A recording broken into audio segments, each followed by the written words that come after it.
ভাই কই যাইবেন? গাজীপুরে যাইবেন? গাজীপুরে যাবো ভাই, কিন্তু ভাড়া লাগবে বেশি। কয় টাকা? মিনিমাম আপনারা কয়জন আছেন?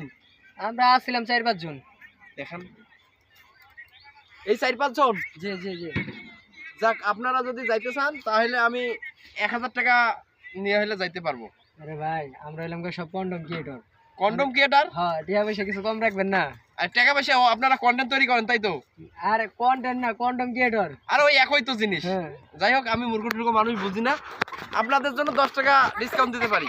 এই বেটা তুই এত ভাড়া বেশি চাও কি লইগে? আরে বেটা বেশি ভাড়া চাইছি এই নাকি? বেটা বেশি ভাড়া চাইছ না আবার কি কম ভাড়া চাইছো? বেটা 1000 টাকা এই রাস্তা ভাড়া দেখছো আছে বেটা? 200 টাকা, তুই 1000 টাকা চাইলি বেটা কি রাস্তা লইগে? দেখছো? রাস্তার কি অবস্থা? রাস্তার কি অবস্থা? এই তুই মগের মূল্য পাইছো না এটা? বেটা মগের এটা মূল্য এই মানে- আগের দিন না, আর নতুন বাংলাদেশ। বেটা স্বাধীন দেশ এখন। বেটা 1000 টাকা নিতে যাবো না, 10 টাকা ডিসকাউন্ট দিছি। পেঁয়াজি খাবেন আপনারা সবাই মিলে। যদি যান তাইলে আমার অর্ডার না আছে। না না, যাম না যাম না।